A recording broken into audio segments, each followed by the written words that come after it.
people would come through and talk to me about how awful my kerning was. And I was like, what? Do what? Those are fighting words.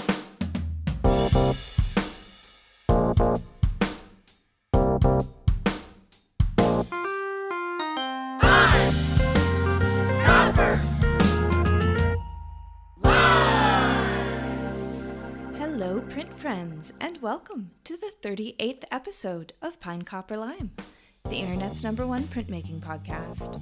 I'm your host, Miranda Metcalf. Oh, my dear quarantinerinos, far and wide, I do hope that you're keeping safe and well, and I'm very happy to be back with another week of print chats. Chats brought to you by the Pine Copper Lime Patreon supporters. As always, thanks so much to all of you, and particularly those who've joined up in recent weeks.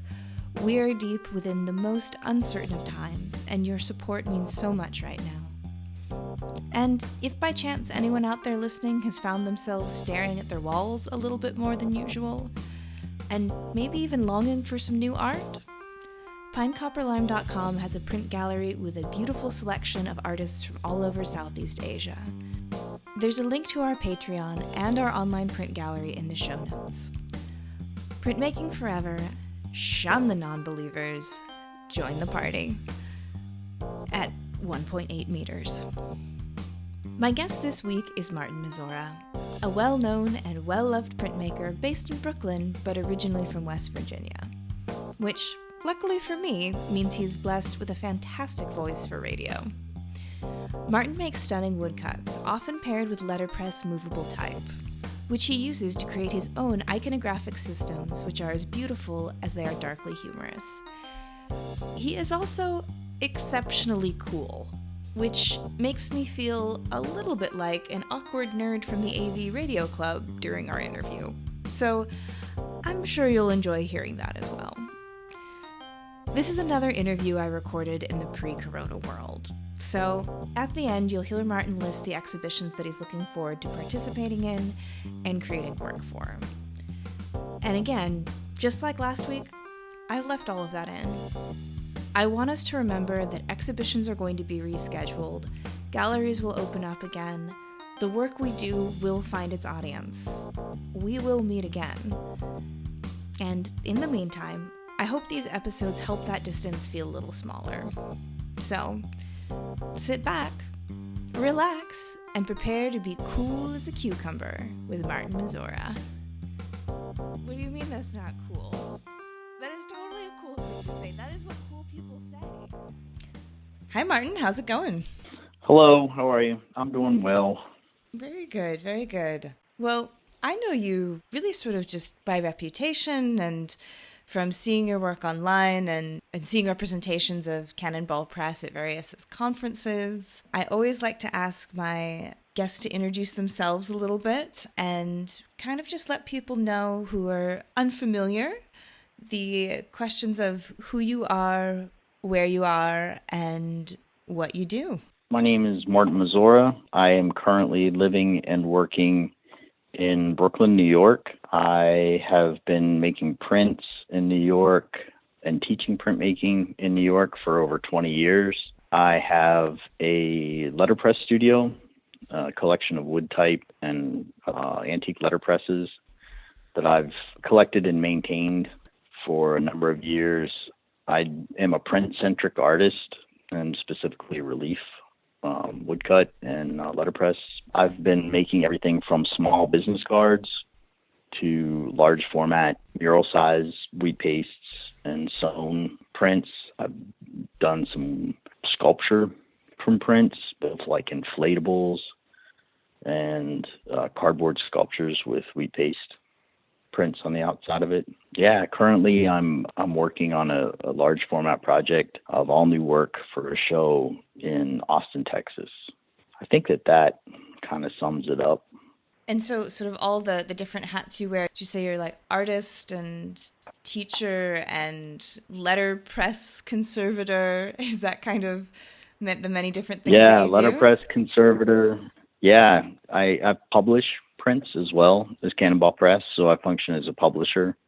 So I seek out other artists. I'm constantly looking at other artists that have a similar aesthetic to the cannonball press aesthetic.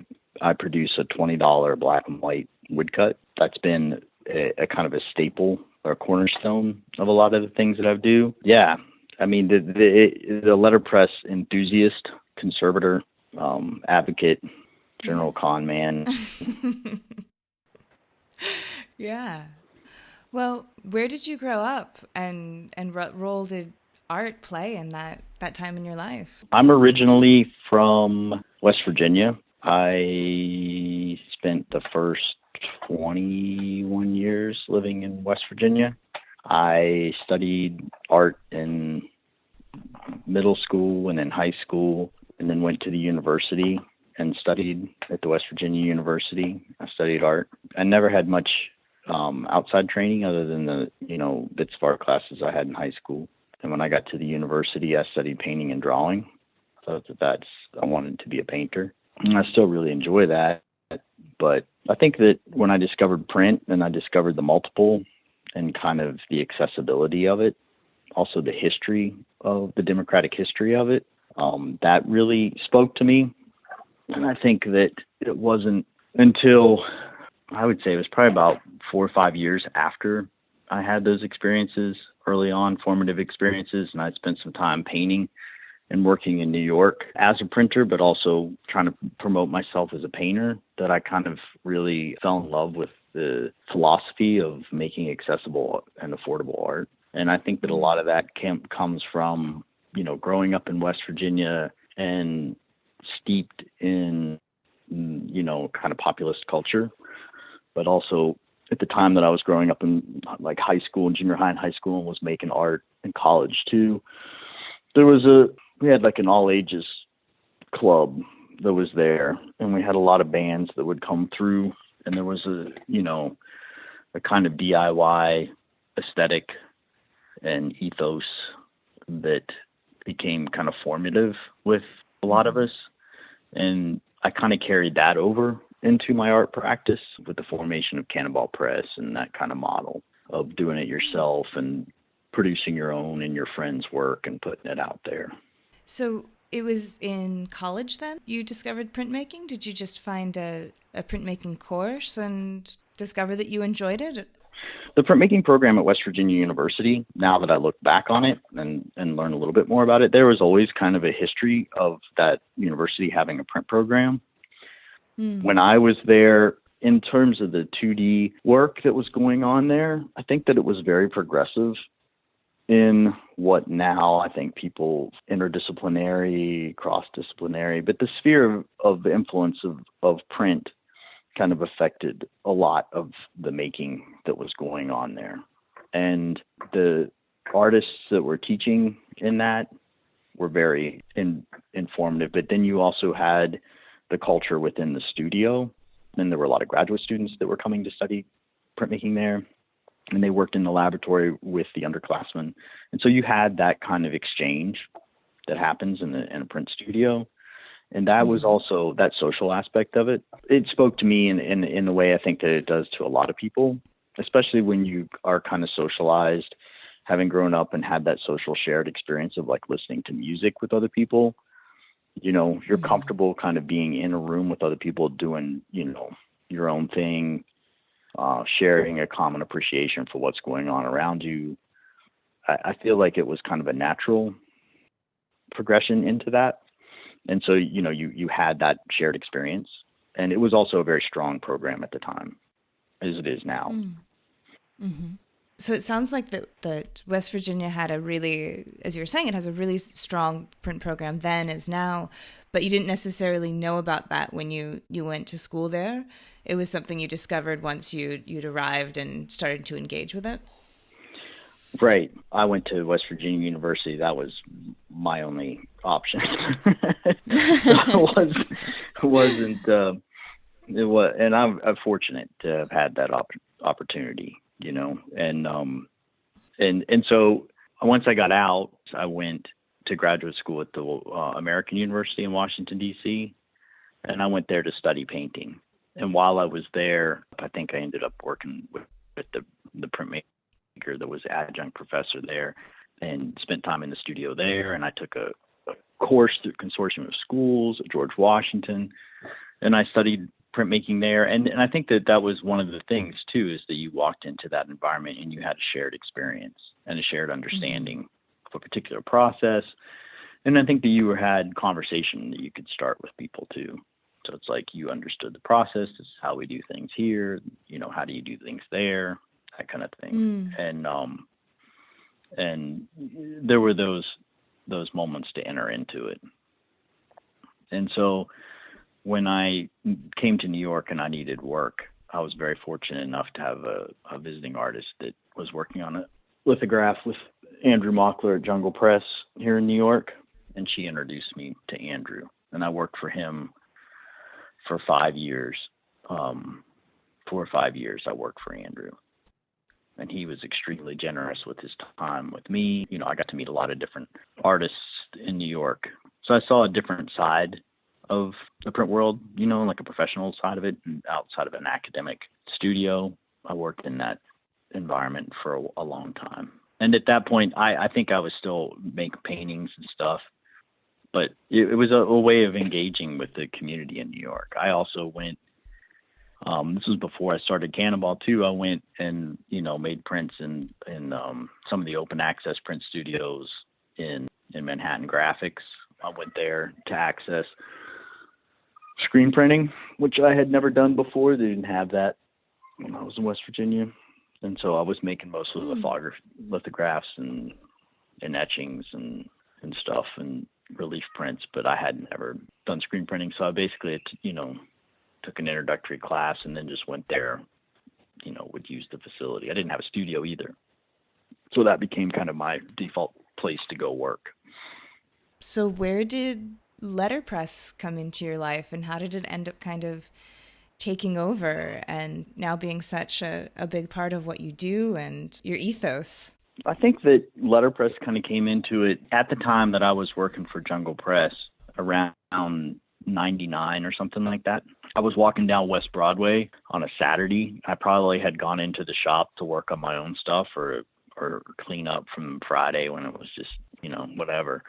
So I was walking through West Broadway and I met Kevin Bradley was selling prints on the street of Yeehaw Press. He and Julie were selling prints on, they were up from Knoxville, Tennessee.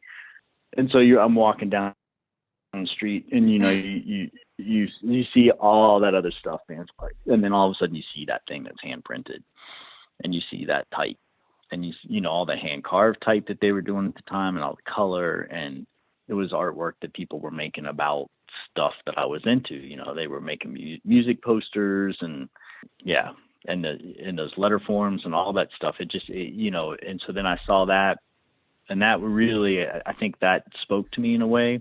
There was a connection for me to a lot of the things that I had really found formative, and here were people doing it.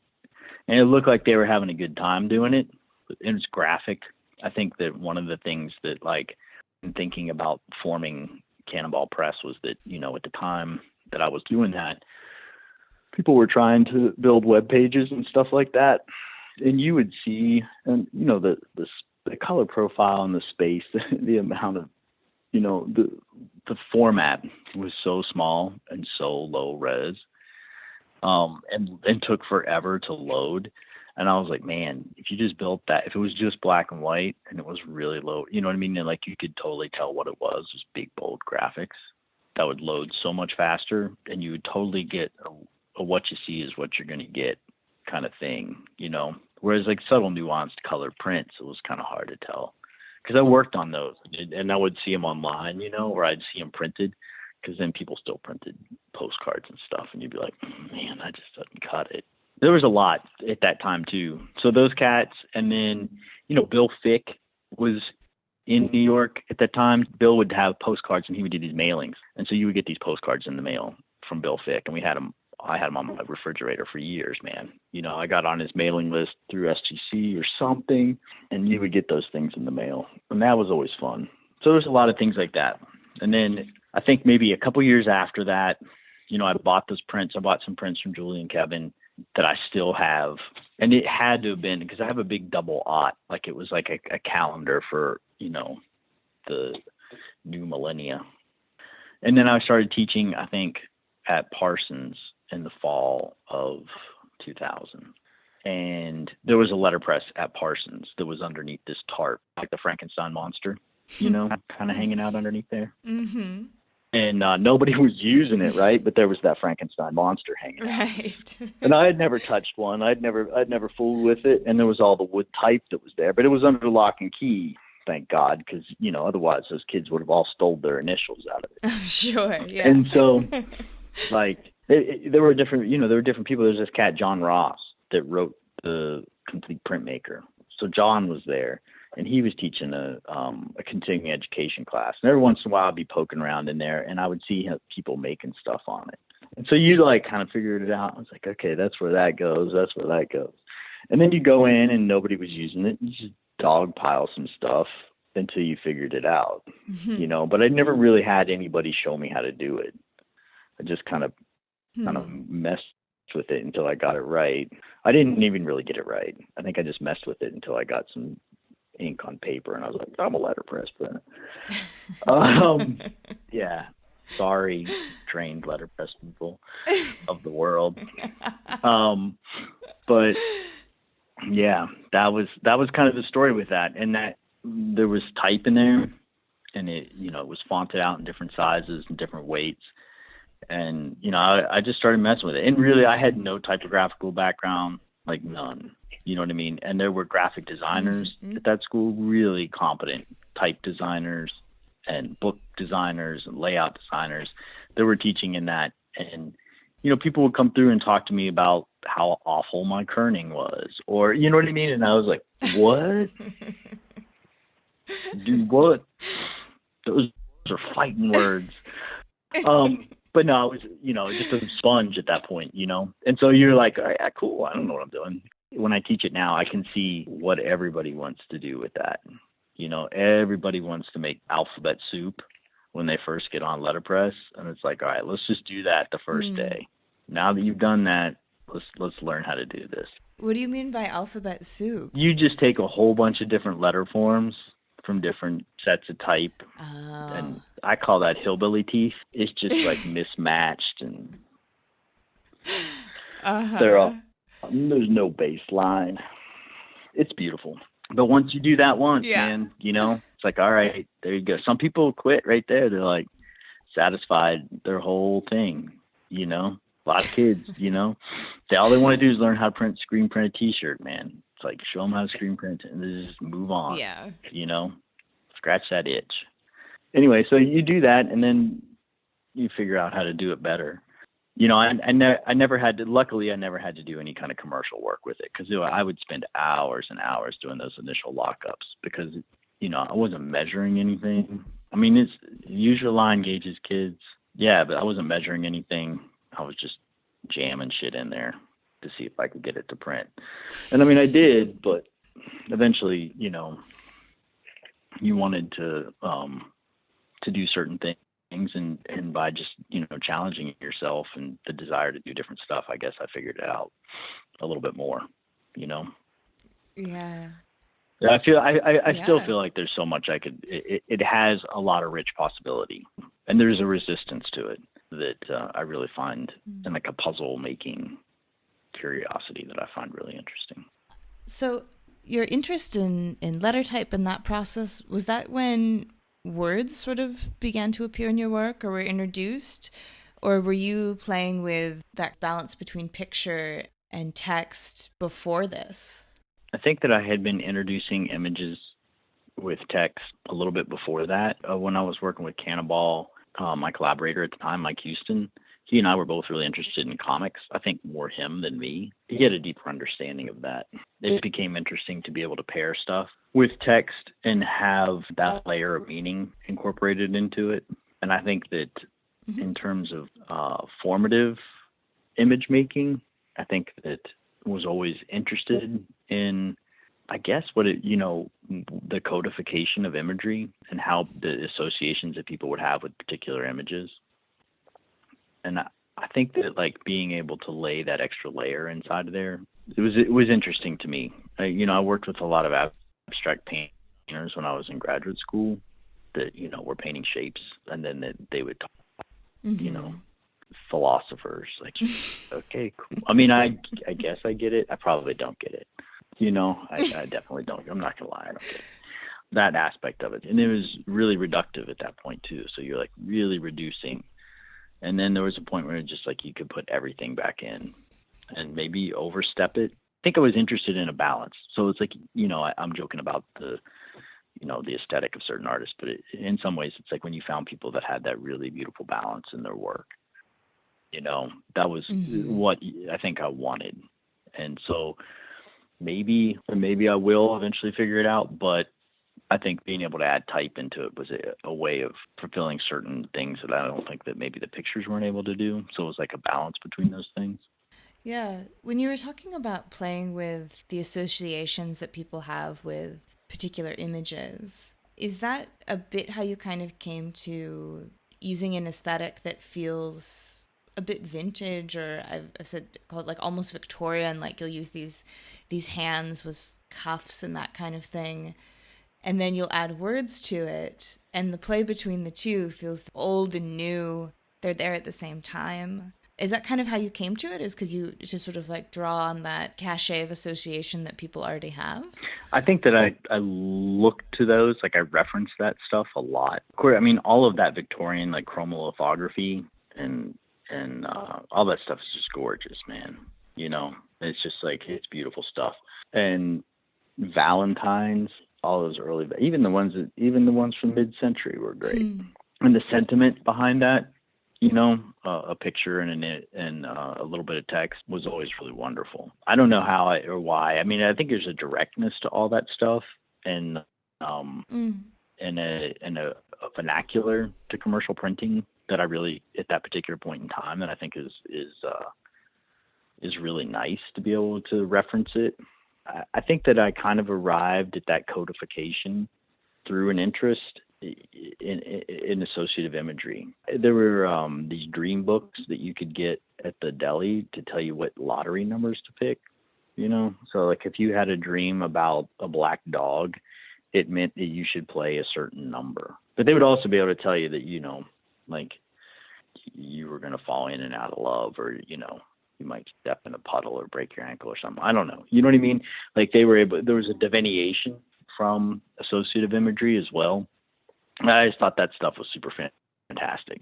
That if you could build your own lexicon of stuff and have it mean something, I think that was like in the way that you would look at and talk about European or even non-European art, when you would see a whole lexicon of images in Indian miniatures. I don't know what the hell that's about. But you know what I mean? It's like you could sit there and build on it. You could see that particular character played out in a number of vignettes and be like, all right, kind of get a sense of what's going on here. I think that like being able to build that for myself was interesting with the flowers. Yeah, I was definitely thinking of your flowers as you were talking. If you want to, yeah, speak to that series. Yeah, I mean, I think I started that about 6 or 7 years ago as a means to start making some color work, because I had made, for like 14 years, I'd made just black and white woodcuts.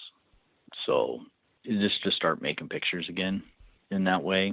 And it was a subject that seemed really rich in terms of it. And then I think, I maybe had heard of the language of flowers, but then when I was working on that, I obviously researched those floral dictionaries, and it's all made up, which is awesome. I mean, sorry, florographers. Yeah. They're super fantastical, which is like really wonderful. And then you see that there was like florography in Shakespeare. He had a whole bunch of associative meaning and all of that, herbalists and all that stuff. It's just super rich, right? I don't claim to know all that stuff. I just made up my own, based on kind of common associations with stuff. So is it a play on what, for instance, the pomegranate flower really represented, or is it just completely your own? I think it's based on some things, like sultry science. If you talked about jasmine, and there's that musky flavor that is like the white flower of jasmine has like a particular olfactory association to it. And when I was looking at it, there were a whole bunch of like scientific explanations of why that flower had a alluring aroma. You know what I mean? Oh. And so you're looking, that's it. I just dispelled the whole fucking beauty of it. But that's it. You know, you're going through and you're looking at it. And the pomegranate flower too, I mean, it's like I've made a couple of those too, based on the Song of Solomon. And in the Song of Solomon, the writer speaks of the beauty of this person and compares them to certain flowers. It was always interesting to me. It's a big, wonderful love poem that comes out of the Old Testament. And I just think that those things are really wonderful. But also too, like, there's a rose marrow, which is like I don't know what the hell they call it, but they used to call it the Rose of Sharon. But then you find out the Rose of Sharon was like a crocus that grew on the plain of Sharon. And this is like, you know, references back to Israel. And so it's like, it's not the same flower as the common flower, or the one that my grandmother would tell me was the Rose of Sharon. So I don't know, you know, there were flowers that we had growing up in West Virginia too, that you would see, and then others that were more common and in people's yards and stuff like that. And then ones that were more exotic, I guess. And then my neighborhood in Brooklyn too, there were, you know, you don't see anything for a couple of months. It's pretty gray. And then all of that stuff starts coming out, and you see small patches of people's little bits of garden. And that, I think, was, you know, another thing too. It's like I only worked on those flower things in the spring and in the summer. And then the rest of the year, I just went back into my hate cave and carved black and white prints. Back into my less romantic, snarky. Yeah, and made gnarly black and white prints. Well, and then recently too, birds have been appearing in your work. Is that kind of from a bit of a similar place, in the same way that I think historically flowers, they take up a big place culturally with weddings and deaths and symbols and obviously in poetry. And I guess now that we're talking about it, birds do as well, whether it's a raven or an owl or a robin. We do have strong associations with them as symbolism. Is that kind of what brought you to using birds? Those carvings of those birds kind of existed before the flowers, and I didn't really know what to do with them. And after I had kind of made the flowers for a while, I think that I had names for those birds, but I kind of went back through and revisited that copy for a lot of those. But, you know, like I said, it's been kind of an ongoing project, this kind of semantics of working through these things. And I do think that, like, you know, you're looking for imagery. I mean, I tried oysters, but trust me, man, anybody can draw an oyster. They're like the formless goop. Like when you start reading about the olfactory senses, then, you know, people have descriptions for all of those kind of high notes and low notes and floral and, you know, powdery and all those kind of things. And then I was like, well, you know, this gray glob, people, you know, have all these, they're briny or they're meaty or, you know, all this kind of to this snot ball. And I thought that I tried it with oysters. And I don't know, it was okay. It's like not as many people are, I guess, as fond of oysters as flowers and birds. Do you like oysters? I do.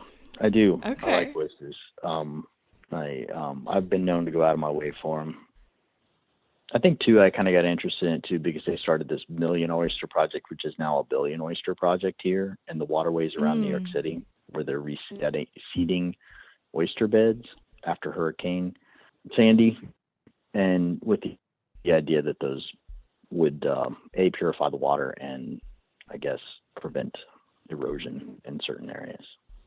But I kind of got interested in them around that time. In terms of the lexicon of plants and animals that carry strong symbolism, oysters are in there. Mystical erotic powers to the fact that they make pearls on the inside from a grain of sand or something getting in, and the strong metaphor that can be drawn from that. I think anything too that has anything that we interact with that seems to have a reveal that is something unique. So for instance, like reading tea leaves, like an oyster is like that, right? Because you crack it open and you've no idea what's going to be on the inside. Right. More often than not, you just get a big snot ball, though. Yeah. I've eaten a ton of oysters and touch wood, I've never gotten sick from eating them. And I look them in their proverbial eye to decide which one's on the plate I'm going to eat. Yeah. So you have your own mode of delineation. I do. So I think that we invent that, right? We invent that.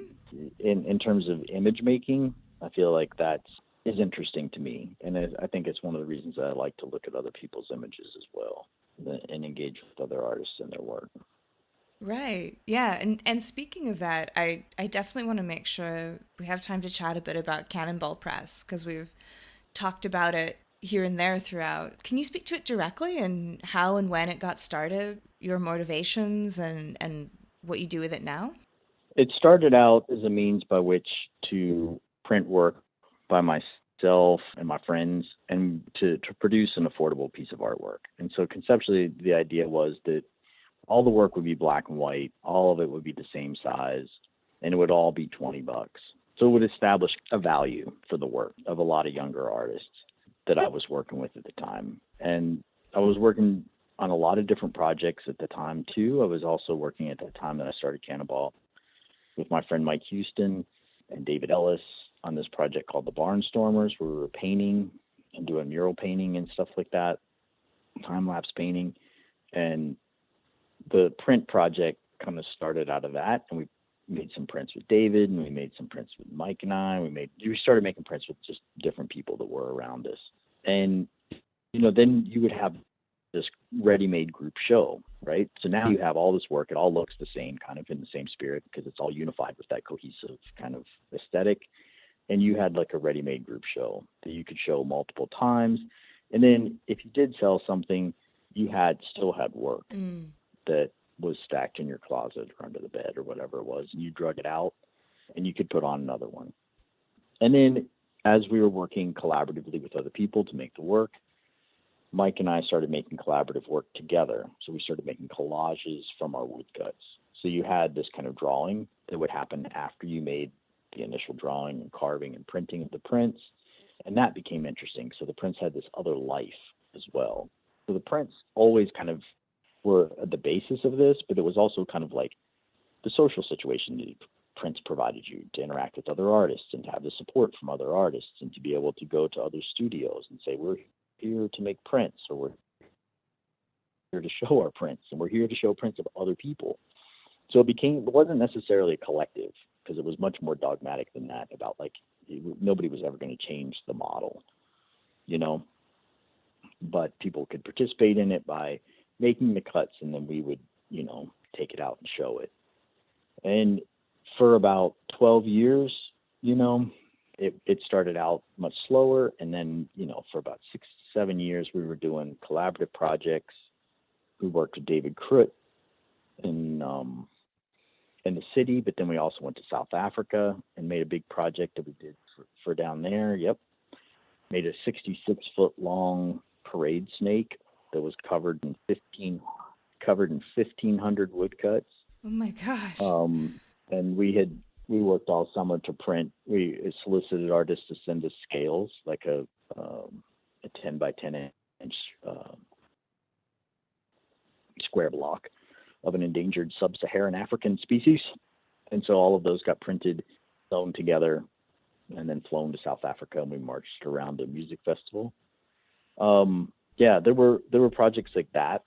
And then there were projects that were smaller, like, that's a pretty grand project, but we made a book project with the Philadelphia, the Independent Seaport Museum. And it was a small booklet about the Olympia, which was Admiral Dewey's fleet ship in the Great White Fleet at the end of the 19th century, sailed around the world and then ended up in the Spanish-American War in the Philippines. So that was an interesting topic to address, and the aspects of imperialism, and to try and do something with that didn't necessarily skirt that issue, but also that would actually, I think we ended up showcasing a lot of the, we talked about it, but I think that it ended up talking mostly about the engineering feats that were aboard this ship. It's still down there decaying into the Delaware River. But just sort of small stuff like that. And then, we were all along the way, we were publishing prints by other artists. So we would ask people to carve blocks. They would send them back to us. We'd print them. We would send them editions. They would sign them. They would keep artist proofs. We would keep editions, and we would sell those editions at different shows and print fairs. And we put on print fairs of ourselves. Annually, we did a $50 or less exhibition called Prints Gone Wild in New York. But a lot of this stuff, I think that a lot of this stuff too was before there were a lot of craft fairs and stuff like that. So that banquet table format that you see in a lot of places, I mean, that was really early on for us. That was like a big part of what we did, was to, provide that opportunity to be able to be behind a banquet table and showcase your work for people. And,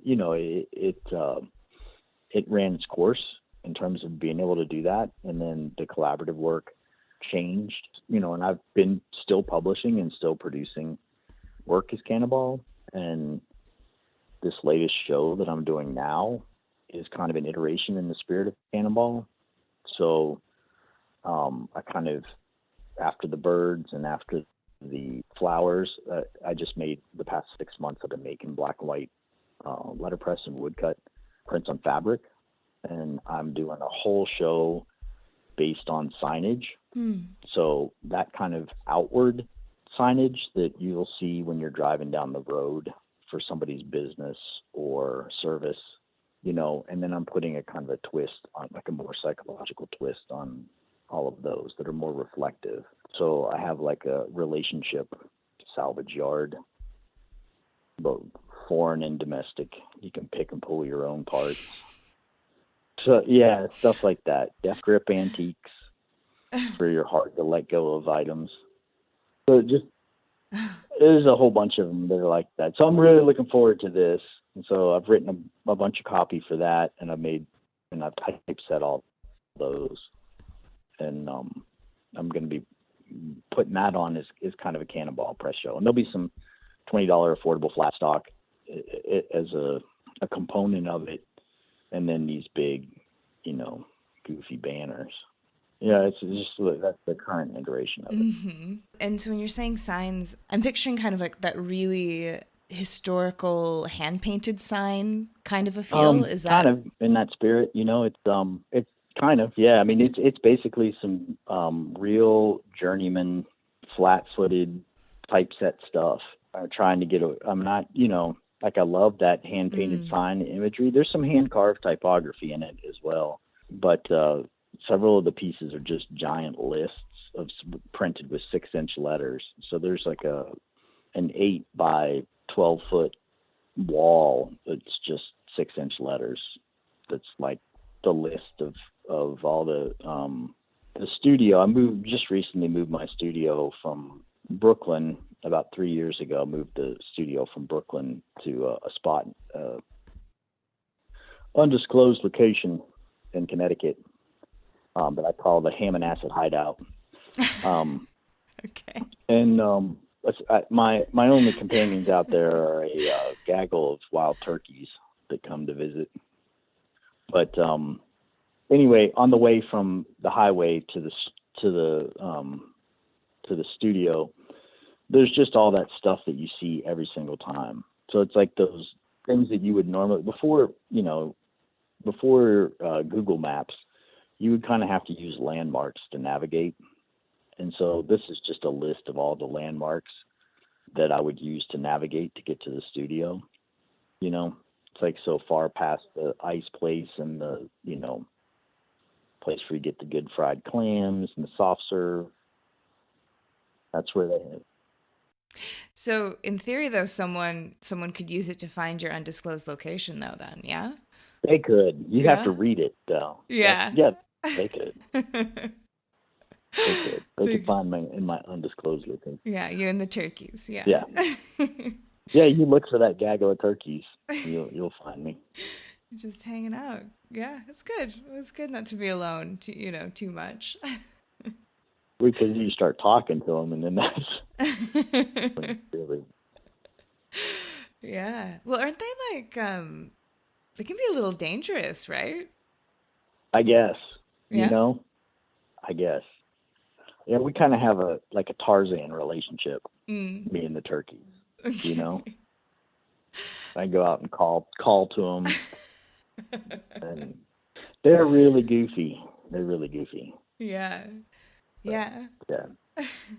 So, where's this upcoming exhibition going to be if people would like to find it or experience it? It opens March 5th at Preacher in Austin, Texas. Okay. And you can find them at Preacher Austin on the Instagram. Mm-hmm. It's a nice spot. It's a really it's a super creative spot. They're a graphic design agency that's down there, and they have a lot of really talented designers and copywriters that are working there, and they're doing some really interesting projects. And so I'm really pleased to be able to, trick somebody into letting me show my stuff down there. And is there anything else on the horizon that you're looking forward to that you'd like to talk about? I just like the next three things that I got that's about as far forward as I can get is to pretty much May. I'm going to be, what am I doing? I'm going to go and hang out with you at SGCI, right? Yeah. At the beginning of April. And then when we get back from Puerto Rico, I'm going to have some of the flowers I'm going to be showing here in New York with Plant House, which is a gallery that Katie Michelle has in the Flower District. It's actually across the street from the Flower District in what was traditionally Tin Pan Alley. She's got a nice space there, so I'll be doing a show there. It'll be up in April. And then I'm going to go to the Power of the Press Fest in Detroit. It's run by Signal Return. And then I'm going to come back and I'm going to print sideshow imagery that'll be in an exhibition this summer, the Freak Bar, the longest running sideshow on Coney Island at the Coney Island Sideshow Museum. So if you're in New York this summer, you can go and hang out and have a beer, see the sideshow.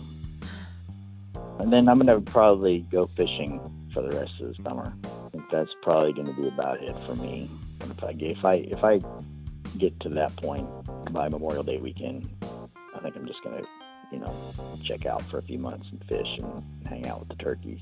Yeah.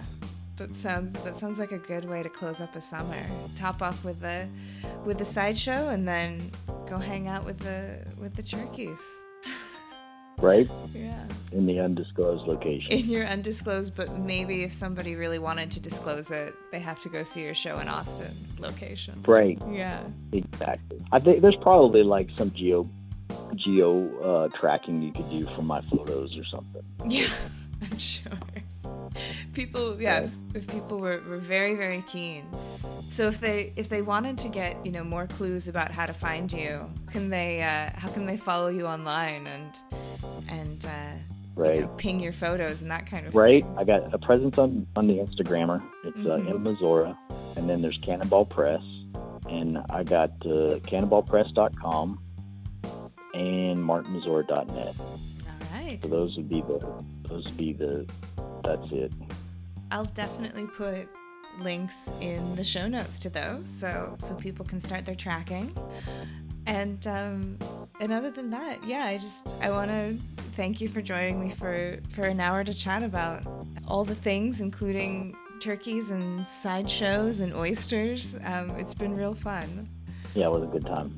Thank you so much for having me. Yeah, I'm really looking forward to sharing it with everyone and seeing you in Puerto Rico. That'll be good. Right on. Yeah. Sounds good. Thanks again, Martin. Sounds good. All right. Yep, take care. You too. Bye now. Well, that's our show for this week. Join me again next week when my guest will be Omar Musa. Omer is a hip-hop artist, poet, and published novelist who recently came to printmaking and has producing the most playful and moving woodcuts, which skillfully mix imagery with words. You won't want to miss it. This episode, like all episodes, was written and produced by me, Miranda Metcalf, with editing help from Timothy Pauschak, and sometimes commentary about what's cool and what's not cool, with music by Joshua Weber. I'll see you next week.